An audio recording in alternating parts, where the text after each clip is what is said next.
नमस्ते बच्चों, आपकी किताब का पाठ 2 हम पढ़ रहे थे। यहाँ तक हमने पढ़ लिया था भंडाफोड़ हो गया। आज हम इसके आगे का पढ़ेंगे। देखिए, देबू की माँ ने चादर खींच ली। कहो दादी, यह कौन बच्चा सोया है? बेचारा रोता है, शायद दूध तो पिला दूं। हाथापाई शुरू हुई। दादी माँ बिगड़ी, लड़के से क्यों लगती है? सुबह रास्ते में देबू की माँ मिली। कल वाला बच्चा भाभी। मैं वहाँ से जोर से भागा।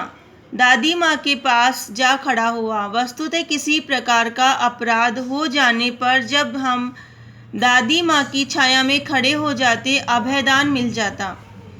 स्नेह और ममता की मूर्ति दादी माँ की एक एक बात आज कैसी कैसी मालूम होती है। परिस्थितियों का वात्या चक्र जीवन को सूखे पत्ते सा कैसा नचाता है, इसे दादी माँ खूब जानती थी। दादा की मृत्यु के बाद से ही वे बहुत उदास रहती। संसार उन्हें धोखे की टट्टी मालूम होता। दादा ने उन्हें स्वयं जो धोखा दिया, वे सदा उन्हें आगे भेजकर अपने पीछे जाने की झूठी बात कहा करते थे। दादा की मृत्यु के बाद कुकुरमुत्ते की तरह बढ़ने वाले मुंह में राम, बगल में छुरी वाले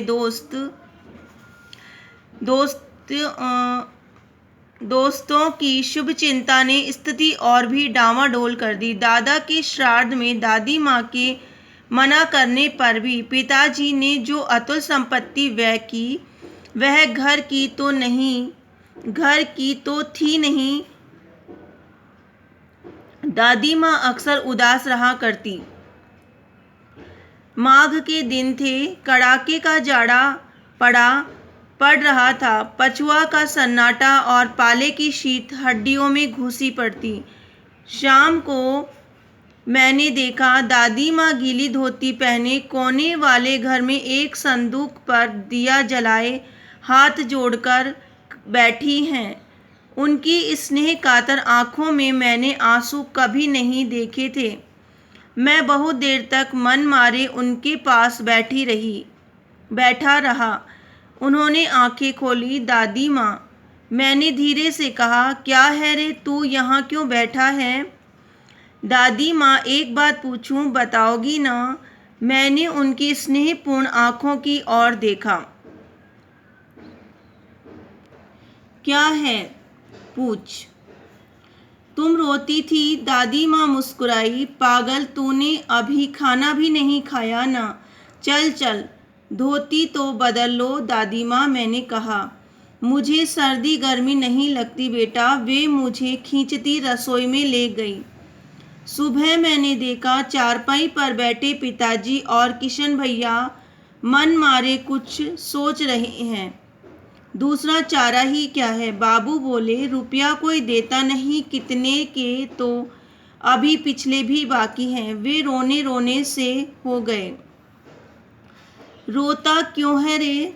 दादी माँ ने उनका माथा सहलाते हुए कहा, मैं तो अभी हूँ ही। उन्होंने संदूक खोलकर एक चमकती सी चीज निकाली।